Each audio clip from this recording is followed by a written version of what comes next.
돌아서면은 언제 그랬냐는 식으로 하나님의 마음을 아프게 하는 일들이 너무나 많이 일어나고 있습니다. 사랑하시는 자녀들, 우리가 살고 있는 이 나라, 이 민족, 하나님께서 자유민주주의 국가를 우리에게 선물로 주셨고, 이제 모든 그러한 침략 행위로부터 이제 우리 스스로도 방어할 수 있는 그런 상황까지 우리를 지켜주셨음에 아버지 감사를 드옵나이다. 우리는 항상 역사적 사건을, 그 사건이 주는 교훈을 우리는 잘 깨달아야 되겠습니다. 성경에서 주시는 그 역사적인 교훈들은 오늘날 영적 이스라엘에 속한 우리들도 이미 하나님 편에선 하나님의 자녀이지만 우리가 옆길로 갈 때는, 말씀에 어긋난 길로 갈 때는 소돔과 고모라에게 임한 그 놀라운 징벌이, 또 예루살렘이 멸망하게 된 그러한 그 멸망의 모습들이 우리에게 임할 수 있다는 걸 반드시 기억하고, 어떠한 상황에서 우리 사랑하시는 자녀들 최선을 다해 하나님께 충성되이 보이려고 노력하는 자들 아버지 다 되게 하여 주시옵소서. 이제 10월 27일 날 전국의 기독교인들이 이제 광화문으로 시청 앞으로 모입니다.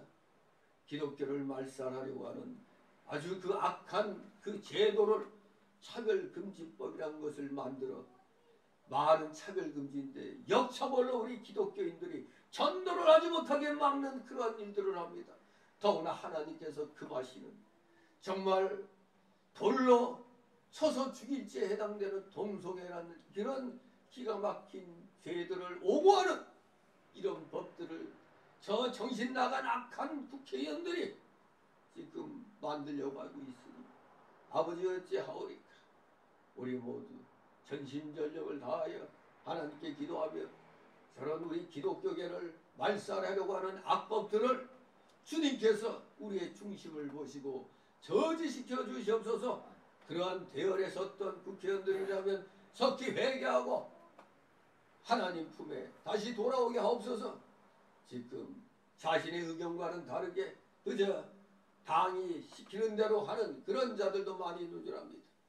우리 진정한 기독교인들이 그 속에 있다면 바로 거기에서 나와 온전히 주님을 찬양하고 주님의 영광, 주님께 영광을 돌리는 그러한 당에서 최선을 다하여 국민들을 위하여 봉사할 수 있는 그런 국회의원들 되게 하여 주옵소서. 감사드립니다. 우리 전국의 올바른 하나님의 자녀들, 올바른 교회들, 참으로 우리 말씀에 바로 선 교회들이 진정한 하나님이 인정하시는 교회인 줄 믿습니다.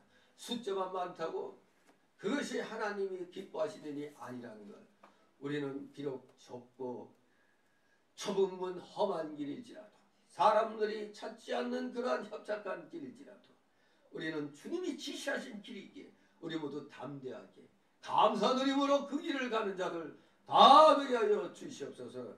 감사드립니다.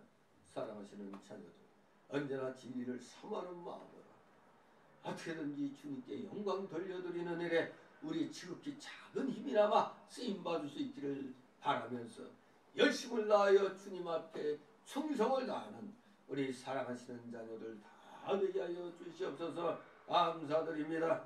진실로 마음에 품은 여러가지 서원들 다 주님께 내려놓고 맡기는 자들 되기를 소망합니다.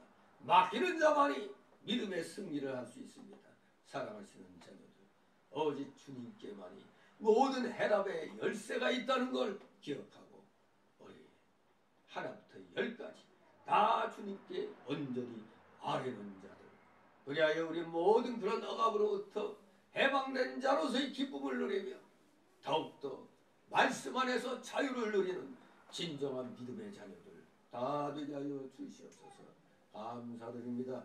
점심 식사 후라 매우 피곤합니다. 피곤한 육신 쳐서 복종시키며 졸음막이 내쫓게 하여 주옵소서. 각종 잡념의 마귀들 이 시간 틈 못하게 하여 주시옵소서. 마치는 시간까지 오직 주님께서만이 영광 홀로 받으시옵소서. 예수 그리스도 이름으로 감사드리며 기도드리옵나이다. 아멘. 이 시간 함께 은혜의 말씀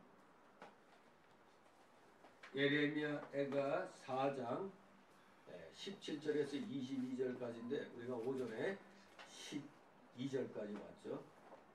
예레미야가 4장 13절부터 22절까지 우리 교대로 읽도록 하겠습니다. 13절 제가 먼저 읽습니다. 그 선지자들의 죄와 제사장들의 죄악을 인함이니 저희가 성읍 중에서 의인의 피를 흘렸도다. 저희가 거리에서 소금같이 방황하여 그 옷이 더러웠고 사람이 만질 수 없도다. 사람이 저에게 외쳐 이르기를 부정하다 가라 가라 가라 만지지 말라 하였으니 저희가 도망하여 방황할 때 이방인이 이르기를 저희가 다시는 여기 거하지 못하리라 하였도다. 여호와께서 노하여 주시고 다시 본고치 아니하시니 저희가 제사장들을 높이지 아니하였으며 장로를 대적지 아니하였습니다. 우리가 헛되이 도물 바람으로 우리 눈이 상하며 우리를 구원치 못할 나라를 바라보고 바라보았도다. 저희와 우리 자치를 엿보니 우리가 거리에 행할 수 없으며 우리의 끝에 가깝고 우리 날이 다하였고 우리의 마지막이 이르렀다. 우리를 쫓는 자가 공중의 독수리보다 빠르고 산 꼭대기에서도 쫓고 광야에도 매복하였더라. 우리의 복종이 곧 여호와의 이름을 부르신 자가 저희 저희 훈련에 앞에 빠졌으며 우리가 우리가 저를 가르치며 저희에게 이르기를 우리가 저희 그늘 저희 아래서 그를 열복 중에 살겠다 하더라.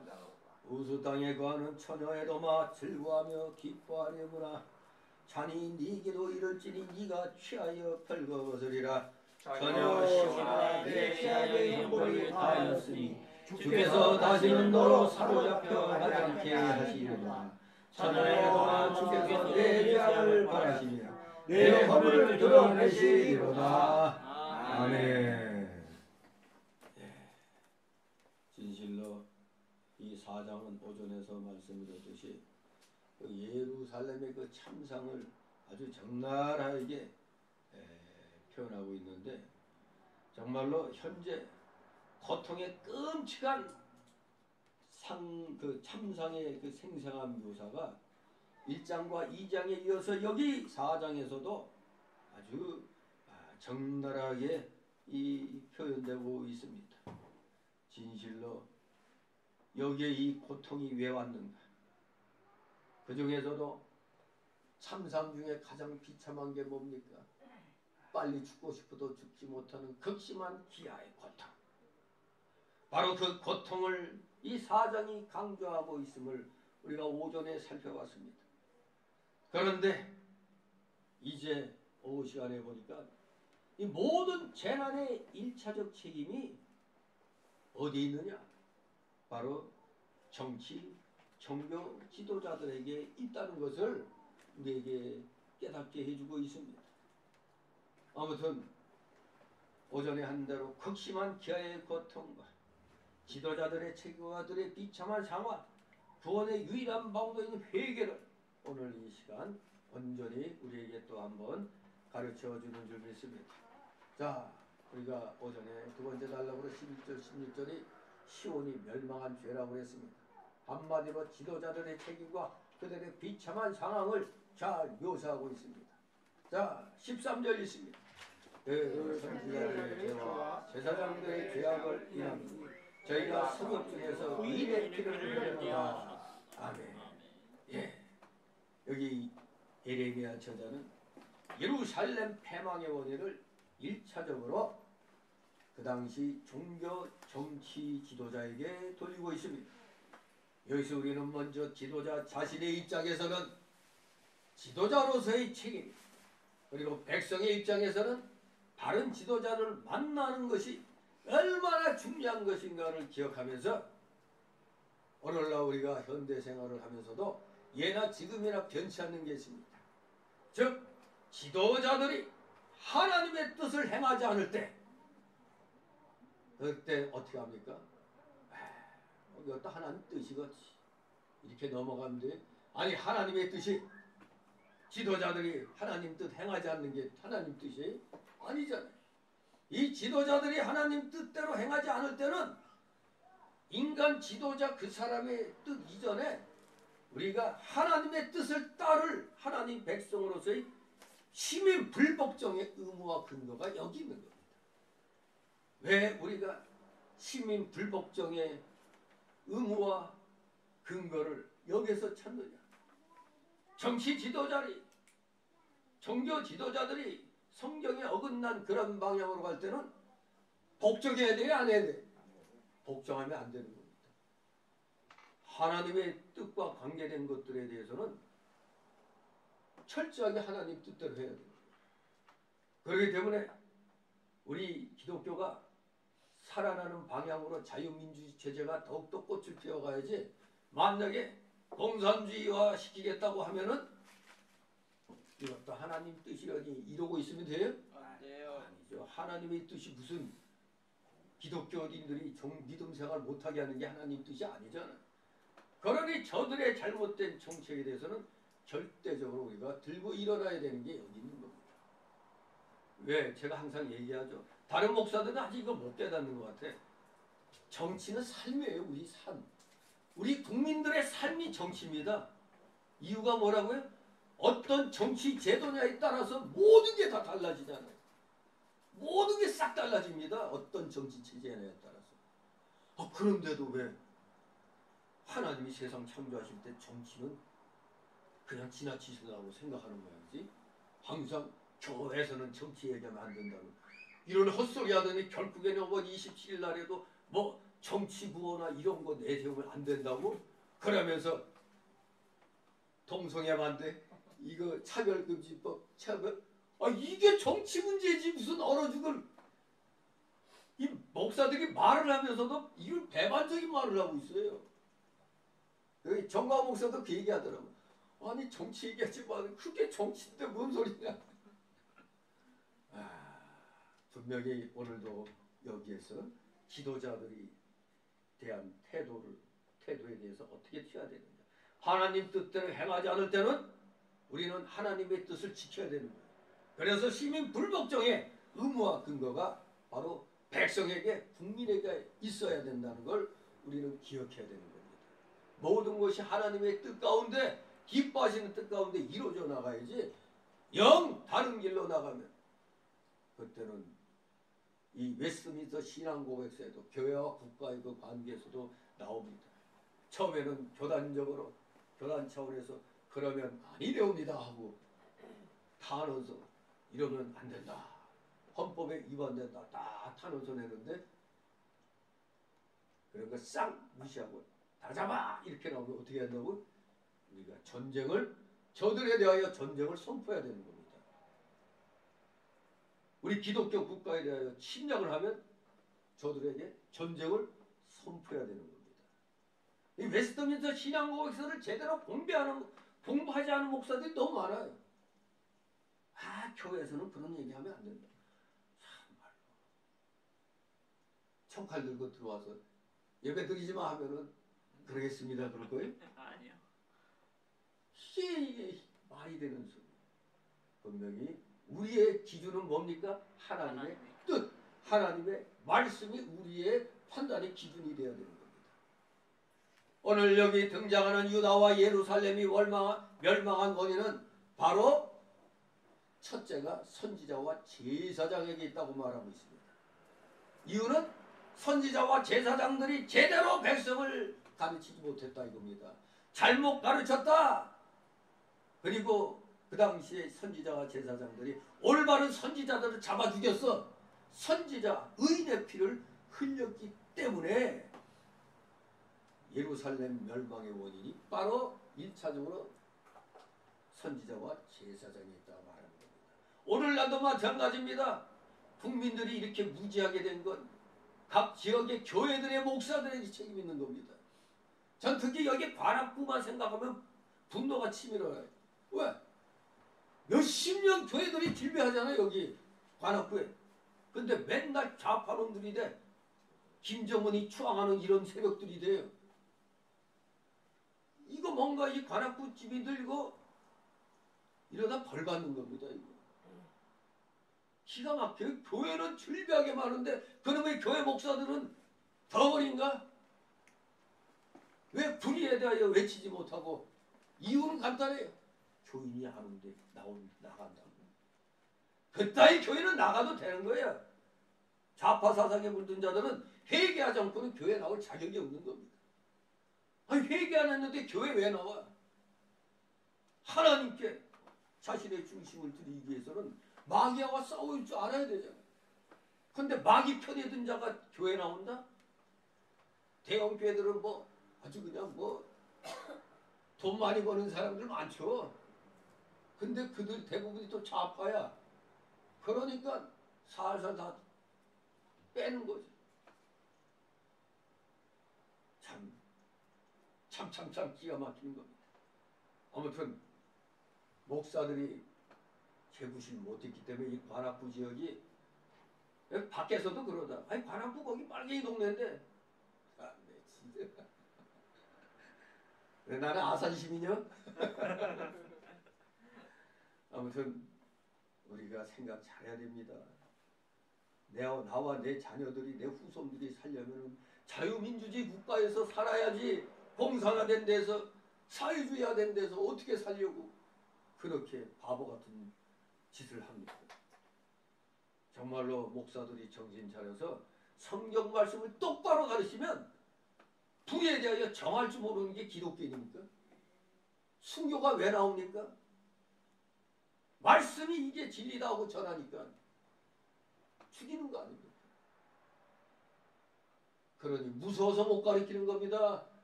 교인들 떠나갈까봐 못 가르쳐요. 많이 떠났죠? 한때는 집사람이 저한테 뭐라고 기껏 전도해놨더니 헛소리 해갖고 나가겠다고. 그러나 헛소리가 아니죠.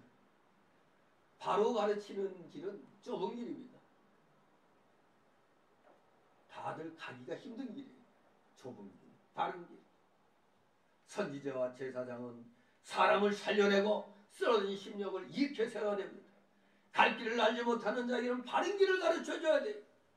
배고픈 자에게는 생명의 양식을 나눠줘야 되고 연약한 심령을 강하게 하고 영 길러 나가도록 하는 일을 앞장서서 하는 것이 하나님의 일꾼들이 하는 일입니다. 그런데 그 구약 때의 선지자와 제사장들이 신령한 양식 대신 뭐를 먹여? 독초를 먹였습니다. 생명을 살리는 대신 의인의 생명을 대신 죽였어요. 에스겔 13장 19절에 너희가 두어 웅큼 보리와 두어 조각 떡을 위하여 나를 내 백성 가운데서 욕되게 하여 거짓말을 고지 듣는 내 백성에게 너희가 거짓말을 지어서 죽지 아니할 영혼을 죽이고 살지 못할 영혼을 살리는도다. 그렇게 말씀했습니다.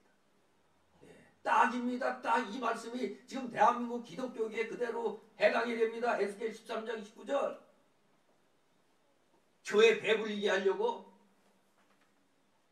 교인 떠나가는 거 두려워해가지고 올바른 소리를 안 하고 있는 겁니다. 그러니 죽지 않을 영혼을 죽이는 겁니다. 빨리 거기서 떠나야 되는 겁니다. 그럴 때 떠나는 겁니다. 진리와 어긋난 길 갈 때는 떠나야 되는 겁니다. 또 그들은 여호와께서 말씀하지 않으셨음에도 불구하고 예레미야 23장 30절 보면 여호와께서 말씀하셨다. 그렇게 말합니다. 하나님 말씀이 아닌데도 불구하고 하나님 말씀이라고 하며 하나님 말씀을 도적질하여 잘못 가르쳤는데 오늘날도 똑같죠. 이 대명사가 소위 저 이단들의 괴수들이죠. 이단들은 지 말을 하면서 그게 무슨 말? 하나님 말씀이라고 가르치잖아요. 악한 자들입니다. 하나님 말씀을 도적질해가지고 그렇게 가르치니까 영혼들이 다 거기에 붙잡혀 그리고 협박하죠. 조폭들을 보디가드로 써가지고 보디가드를 시켜서 저거 말 많은 저 집사 알아서 처리하는 거예요. 그때 그 뭐야 무슨 재단?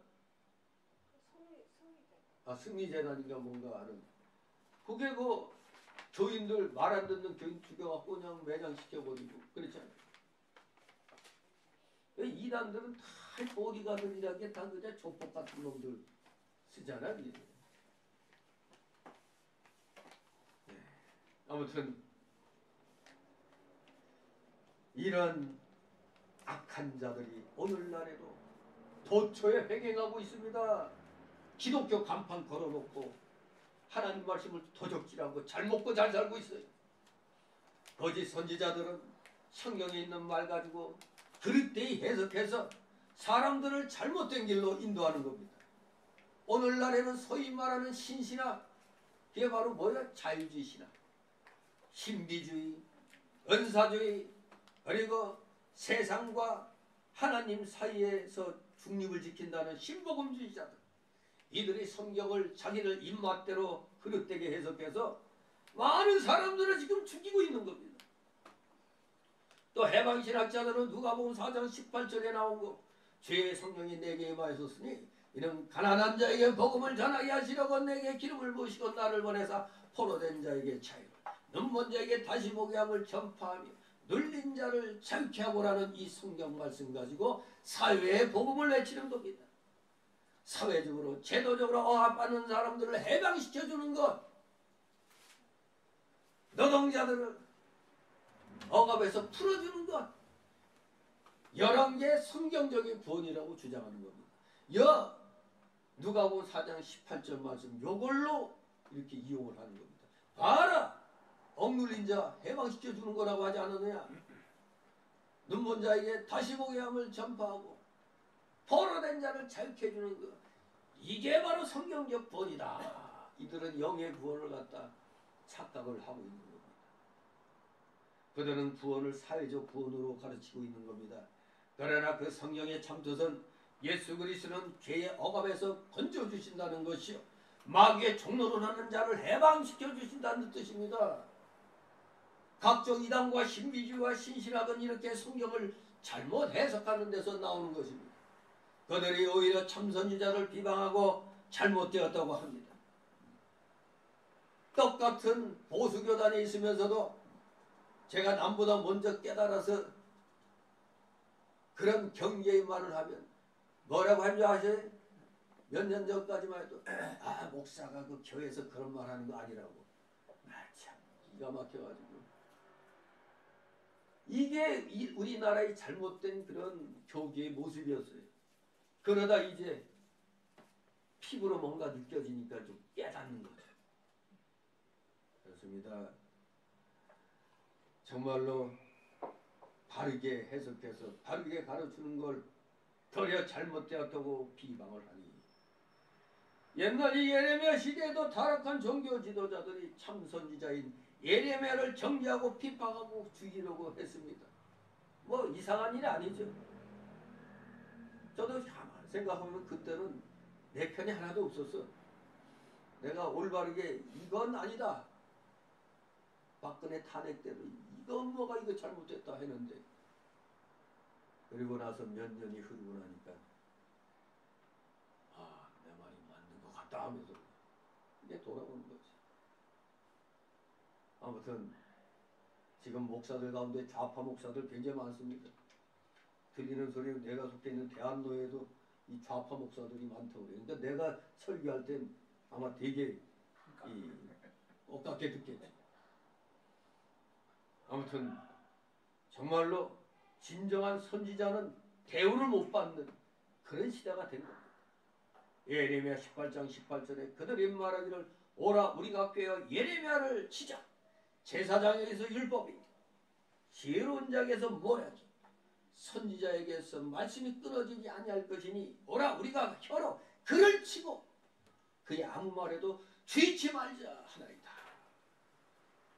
하나님 말씀이 나와도 끊어내야 된다. 저거 빨리, 그러니까 빨리 쳐야지 말이 그칠 거 아니냐 이겁니다. 그런데 신기한 일이 있습니다. 백성들이 어찌된 일인지 참 선지자보다는 잘못 가르치는 거짓 선지자를 더 많이 따라갔습니다. 바로 우리가 박근혜 대통령 탄핵할 때 그 모습이 딱 이거죠. 올바른 말하는 사람들은 도리어 공격당해. 이 언론이 그냥 마치 기다렸다는 듯이, 이미 그때는 이 언노령, 이 민노총영이 완전히 다 장악된 때라 완전히 뭐 그냥 박근혜 지지율 뭐 몇 프로, 6%, 7%? 기가 막히죠. 언론의 힘이 그렇게 무서운 겁니다. 그러니까 바보 같은 국민들이 또 그런가 보다 하는 와중에 마침내 태극기 운동이 일어난 거죠. 서서히 태극기 국민들이 모인 겁니다. 이거 아니다. 그러더니 결국에는 태극기 물결이 저 좌파 물결을 압도해버렸죠. 깨어있는 자들이 일어나니까 이렇게 또 저 악한 자들과 싸울 수 있는 그런 힘이 생기는 겁니다. 그저 입맛 닫고 가만히 있으면 안 되는 겁니다. 잘못은 잘못이라고 지적할 줄 알아야 되는 겁니다. 진실로 백성들이 잘못된 길 가면 틀렸다고 가르쳐줘야 돼요. 근데 이상하게 좋은 말하는 거짓 선지자에게 더 잘 따라 바른 말하는 선지자 말은 안 들으려고 해요. 왜? 듣기 거북하다 이거지. 왜 내가 지지하는 사람이 잘못됐다고 하느냐. 그렇게 이야기합니다. 빨개니까 빨갱이 찍으면 안 된다고 얘기하는 거지. 아무튼 우리 정신 차려야 됩니다. 예나 지금이나 똑같아요.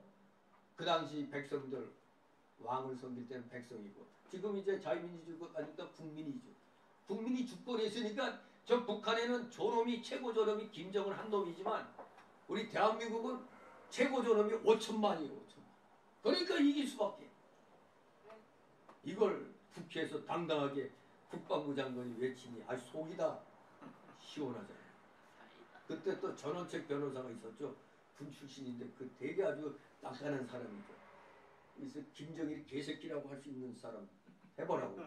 그게 진짜라고. 그러니까 거기 나온 사람들 모두 그냥 아무 말 하라고 했죠. 빨리 개새끼라고 얘기해. 감히 못하지. 간첩들에서 재건할까봐 겁나서. 정말로 우리 하나님의 일꾼들은 특히 목회자들은 죽을지언정 하나님 말씀을 그대로 전해야 되는 겁니다. 이게 나쁘다 하면 나쁘고 맞다 하면 맞다고 해야 되는 거예요. 그래서 제가 전에 어떤 광고가 제일 마음에 들었다고 모두가 이해할 때 아니요 하고 모두가 아니요 할 때 이해하는 그 광고. 그게 우리 기독교인의 정신입니다. 그게 우리 기독교인의 정신이에요. 오늘날 교회들도 영을 살려나가는 영적 구원 운동이 최우선시 돼야 되는 겁니다. 그게 돼야 다른 것이 따라오는 거 아닙니까? 교회에서 영이 살아나야 되고 심령의 병이 나음을 얻어야 되고 죽은 심령이 살아나야 되고 새 힘을 얻고 자라나야 되는 겁니다.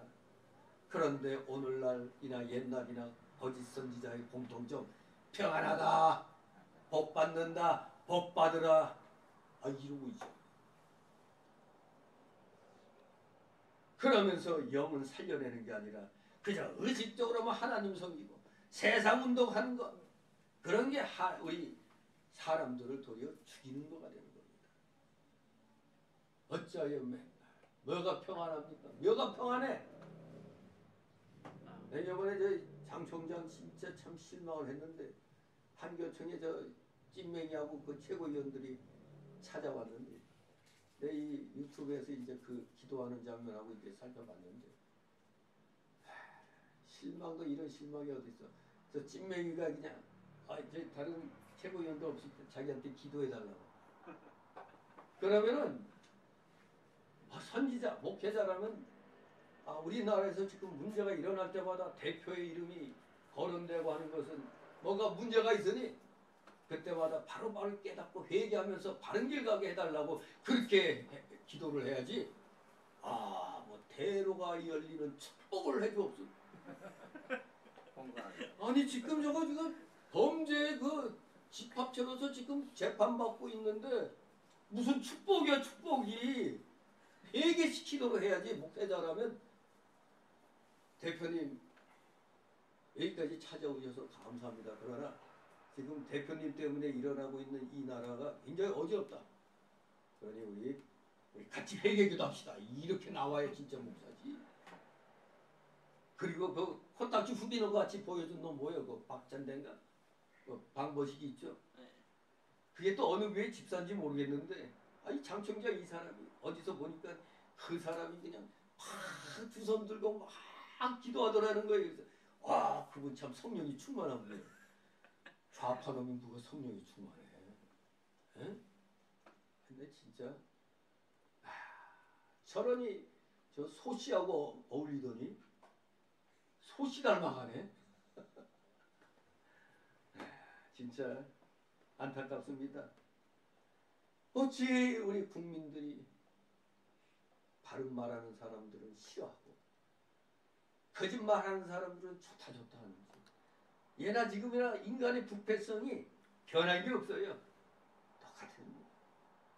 그러니까 거짓 선지자만 심판받는 게 아니라 그 거짓 선지자를 따르는 백성도 다 하나님의 심판을 받게 된 겁니다. 소경이 소경을 인도하니 다 죽는 겁니다. 오늘날 교회도 그렇기 때문에 영을 살려나가는 이 영적 구원운동이 최우선이 되어야 되는 겁니다. 진실로 우리 모두 절대로 그냥 달콤한 맛, 평안하다, 복받는다 이런 말 하는데 우리 교인들이 속아 넘어가면 안 돼요. 독입니다. 독약입니다. 그거는. 지금이 어느 때인데 우리가 회개하고 정신 똑바로 차려서 마귀 새끼들하고 싸워 나가야 되는데 맨날 평안하다? 뭔 평안이야 그게? 거짓 평안. 정신 차려야 됩니다. 14절 15절 있습니다. 저희가 거리에서 소경같이 방황하며 그것이 피에 더러웠으므로 사람이 만질 수 없도다. 사람이 저희에게 외쳐 이르기를 부정하라 가라 가라 가라 만지지 말라 하였으며 저희가 도망하여 방황할 때 이방인이 이르기를 저희가 다시는 여기 거하지 못하리라 하였도다. 아멘. 네. 소경같이 방황하며 그들이 참된 진리를 알지 못하고 헤매고 있는 것을 비유한 겁니다. 참된 진리를 알지 못하는 헤맬 수밖에. 선지자와 타락한 제사장들은 심령의 눈이 어두워서 방황을 하는 겁니다. 마치 소경처럼.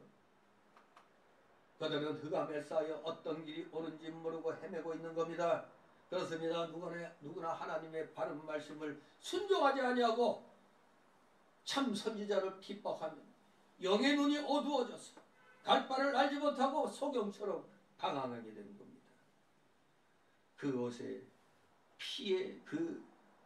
피에 더러웠으므로 옷이 피에 더러웠다. 권력을 가지고 무고히 죄인을 살상한 것을 뜻하죠. 권력이 있을 때 아주 마음껏 휘둘렀던 겁니다. 그러니 그 결과 그들은 이제 하나님께로부터 심판받게 되는 겁니다.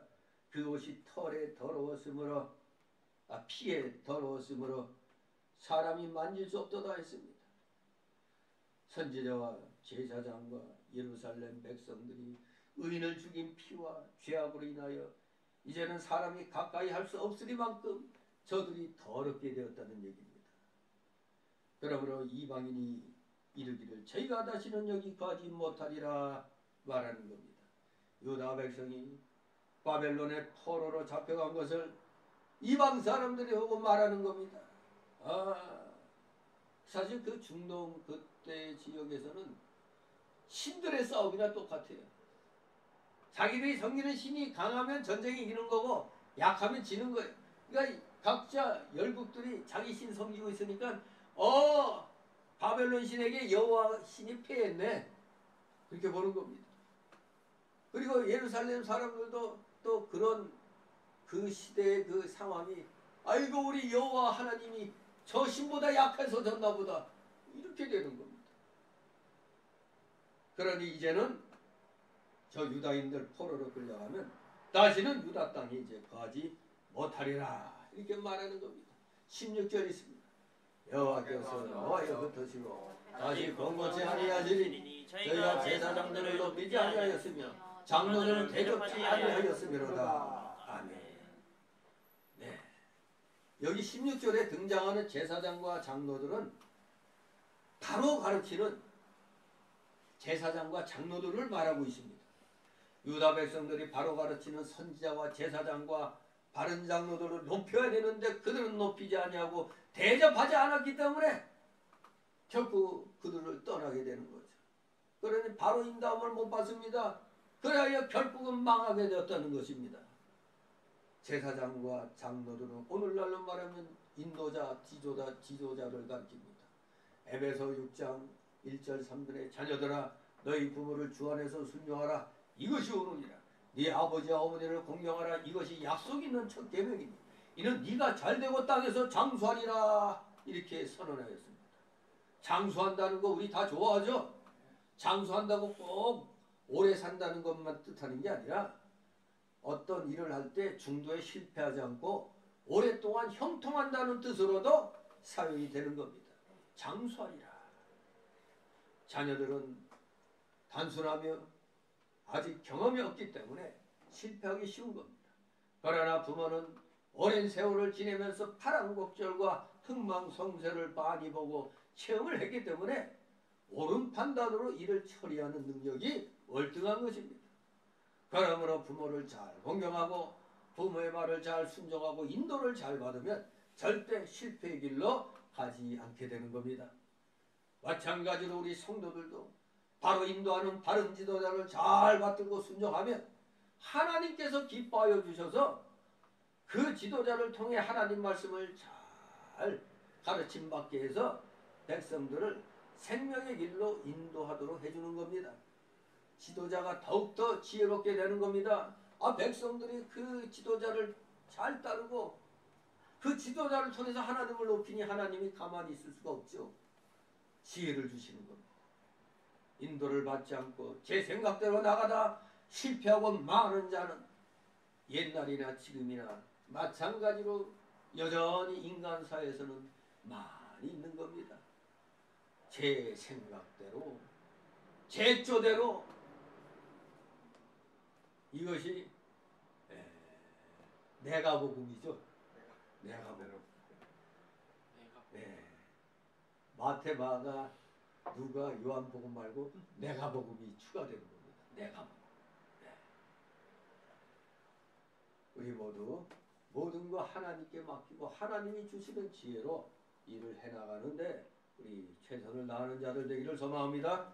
이제 두 번째 달라고 17절 22절 구원의 유일한 방도인 회개. 이제 유다의 그 멸망 원인 그 이유가 나오고 있죠. 헛된 도움의 소망과 에돔은 평안하고 기뻐하나 조금 후에 환란이 온다고 이렇게 경고를 합니다. 17절 있습니다. 우리가 헛되이 도움을 버리므로 바람으로 우리 눈이 상하며 우리가 구원치 못할 나라를 바라보았도다. 아멘. 헛되이 도움을 바람으로 즉 유다가 이방 나라 애국과 앗수르의 도움을 받았다는 겁니다. 바벨론을 침략할 때 애국하고 앗수르에게 우리 좀 도와주셔 이렇게 원했던 것이죠. 한마디로 유다는 믿을 수 없는 것을 믿고 의지할 수 없는 것을 의지했고 도움을 기대할 수 없는 자를 향해서 도움을 기대했던 겁니다. 애국과 앗수르가 도와줄 것 같아요. 아무 도움을 받지 못했습니다.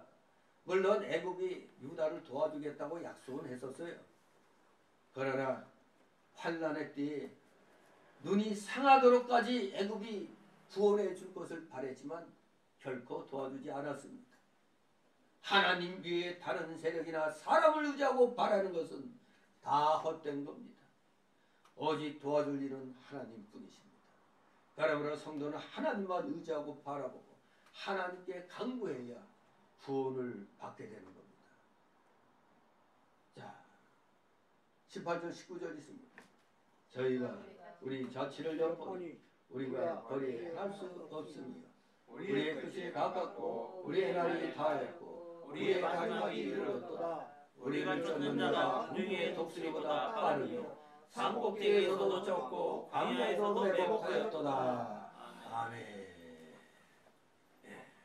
원수가 유다 백성의 자취를 엿보고 있다가 독수리보다 빠르게 쫓아온다는 것이죠.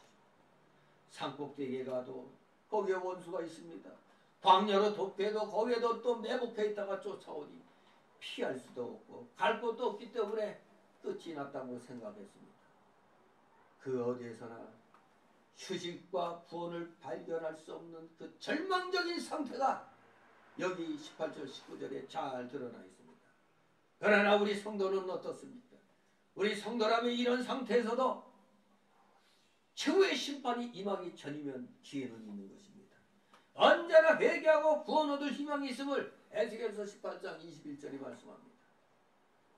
최후 심판 이기하기 전이라면 기회는 있는 겁니다.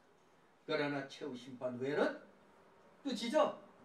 절망 상태만이 영원한 것입니다. 최후의 심판이 임하기 전까지 우리 최선을 다해 우리는 선한 일을 하도록 힘을 써야 됩니다.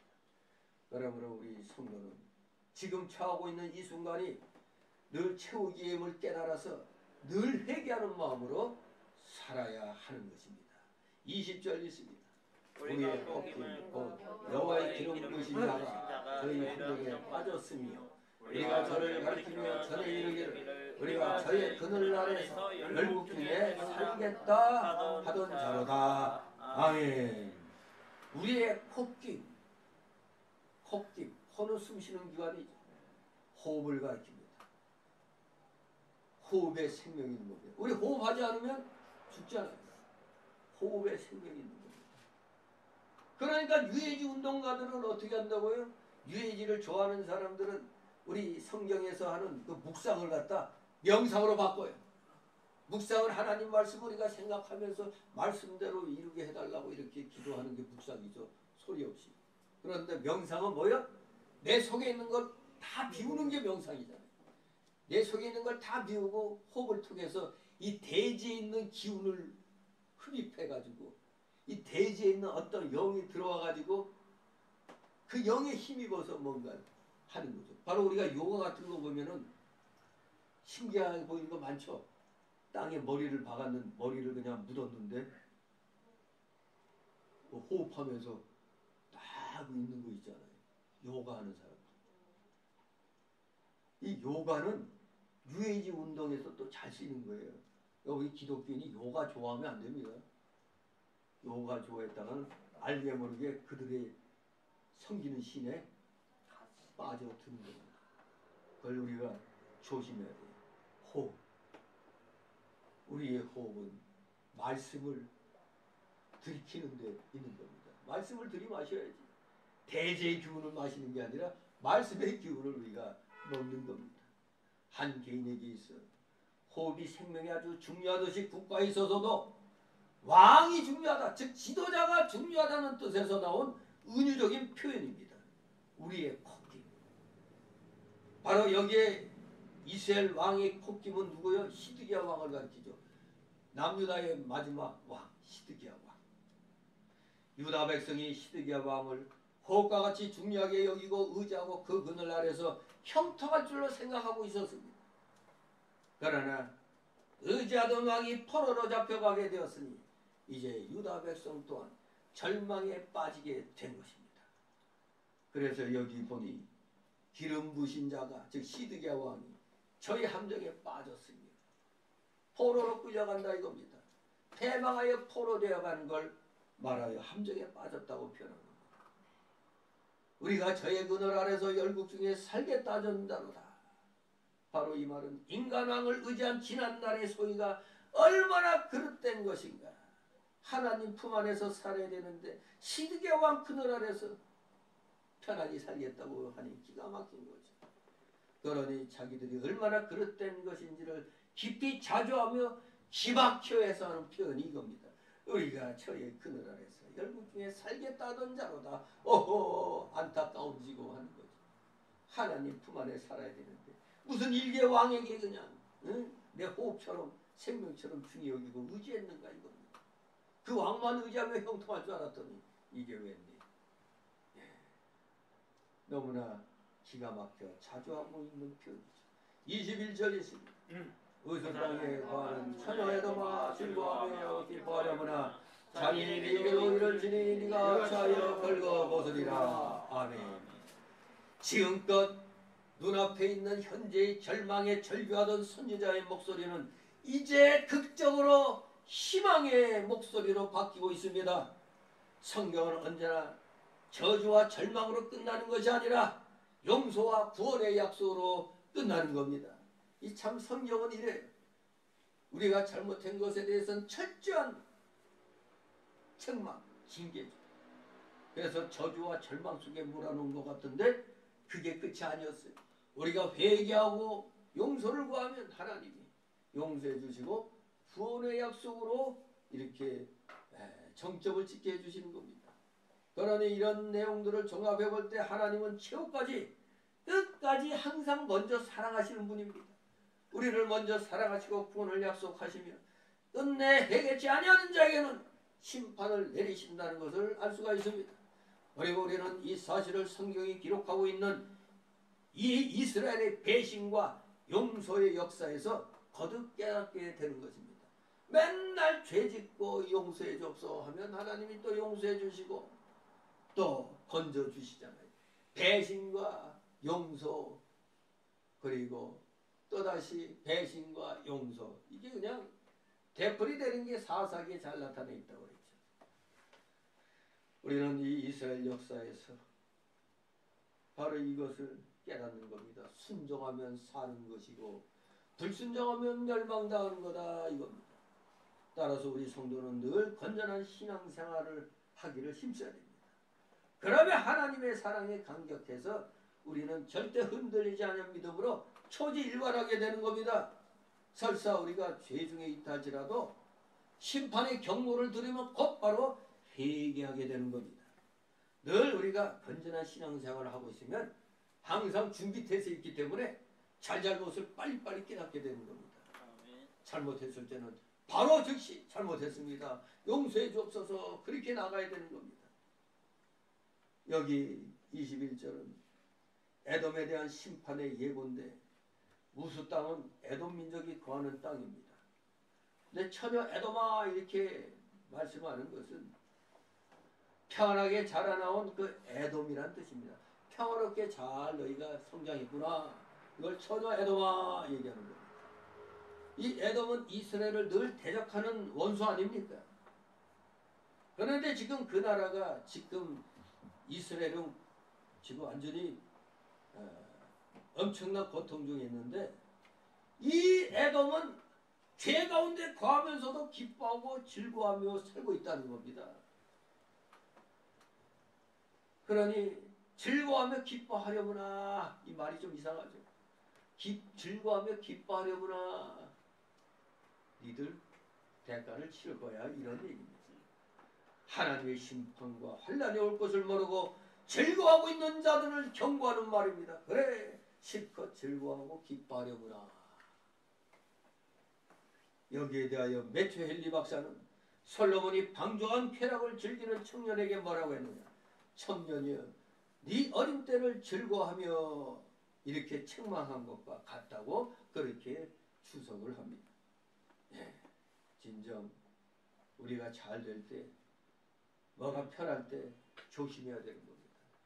내가 하나님 앞에 온전치 못하게 행하는 것이 있나 그걸 늘 생각해야 돼요. 그러니까 우리는 평안하고 좋을 때일수록 또 삼가 조심해야 되는 겁니다. 내가 이러다 혹시 범죄하지 않나 이걸 생각해야 돼요. 사람이 너무 평안하면은 헛짓거리 하죠. 헛된 일을 한단 말입니다. 이 사람이 너무 편하면은. 그래서 적당한 스트레스는 도리어 약이 된다 그런 말 하죠. 과도한 스트레스는 병이 되겠지만 적당한 스트레스는 도리어 활기를 불어넣어주는 거가 되는 거예요. 우리 모두 하나님께서 항상 적당한 스트레스를 허락하고 계심을 알아야 되겠습니다. 22절입니다. 처녀 시온아 네 죄악의 형벌을 다하였으니 주께서 다시는 너로 사로잡혀가지 않게 하시리로다. 천하여와 주께서 네 죄악을 처벌하시며 네 허물을 드러내시리로다. 아멘. 처녀 에돔한테는 그래 실컷 잘 즐거워하고 기뻐하려구나 해놓고 이제 처녀 시온아 하면서 네 죄악의 형벌이 다 끝났다 이겁니다.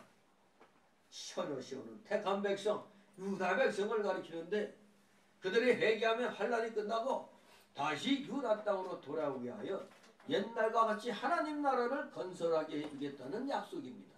처녀 시온아 네 죄악의 형벌이 다하였으니 다시는 너로 사로잡혀가지 않게 하시리로다. 네, 이제는 회개함으로 그 모든 환란은 끝나 옛날처럼 돌아와 하나님 나라를 건설해 주겠다 이겁니다. 하지만 성도가 어려울 때 성도를 무시하고 괴롭게 하던 에돔은 지금 현실적으로는 잠시 평안하지만은 그 미구에는 그들에게 진노의 잔을 쏟아부어서 심판하겠다는 걸 예언한 말입니다. 그래 지금 잘 놀아라. 그러나 때가 되면 너를 벌하겠다 이겁니다. 환난받는 성도에게는 구원으로 갚아주시고 성도를 환난받게 하는 자에게는 심판으로 갚으시는 것이 하나님의 공이라는 사실을 데살로니가후서 1장 6절 7절에서도 말씀하고 있는 겁니다. 우리 성도에게 잘해야 되는 거예요. 우리 예수 믿는 사람에게 안 믿는 사람들이 복 받으려면 성도를 잘 대접해야 돼요. 근데 성도를 괴롭히는 자는 반드시 하나님이 갚아주십니다. 우리 기독교인들을 건드는 저 썩어빠진 저 좌파 저 국회의원들 저 좌파 지식인들 저것들은 반드시 하나님께로부터 심판받게 될 것입니다. 하나님이 어떻게 심판하시느냐 국민들을 통해서 하시겠고 또 개인적으로도 또 뭔가 아마 치료권을 당하게 만들 것입니다. 반드시 행한 대로 대가를 치를 것입니다. 그게 하나님의 공의예요. 하나님 말씀에 순종하면 복이요 불순종하면 멸망이니라. 우리 처녀 시온 택한 백성에게 이 이스라엘 백성에게 내 죄악의 형벌이 다하였다고 선언을 하는 겁니다. 바로 오늘날로 말하면 이 세상의 성도를 향한 하나님의 진노에는 여기서 언급한 대로 분명히 정해진 한계가 있다. 요 형벌이 다했다는 이 말씀 속에 우리 성도에게는 하나님이 진노를 하신다 할지라도 그 한계가 정해져 있다. 이거를 알려주는 겁니다. 그러나 이것도 다 언제까지? 최후 심판 전까지는 이래요. 그러나 최후 심판 후에는 죄인을 향한 진노는 무한한 겁니다. 영원 지옥 무궁 저 지옥에서의 형벌을 받게 되는 겁니다. 정리를 해봅니다. 이 16절 이하의 이 17절 이 내용의 그 요점은 한마디로 유다가 왜 멸망했는가를 우리에게 가르쳐주는 겁니다. 유다의 구체적인 멸망 이유 중에 또 하나로 그들이 바로 하나님을 의지하지 않고 이방인을 의지한 죄와 그 결과가 아까 애국과 압수르를 의지한 것으로 기록되어 있죠. 그러므로 하나님을 의지하지 아니하고 다른 세력을 의지하면 그 결과는 멸망이라는 것을 알아야 됩니다. 우리가 여기 17절 20절에서 유의할 것은 이것도 착각하면 안 되는 게 이 이방인들과의 외교 관계를 가지지 말라는 게 아니에요. 이 외교 관계를 이방인들과 가지는 것 자체는 죄가 아니고 문제는 뭐가 되냐? 하나님을 믿지 않고 그저 이방인들만 의지한 것이 죄라는 사실입니다. 이방인과 외교 관계 트는 게 그게 죄가 아니고 외교 관계를 틀면서 그들에게 전적으로 무리하는 겁니다.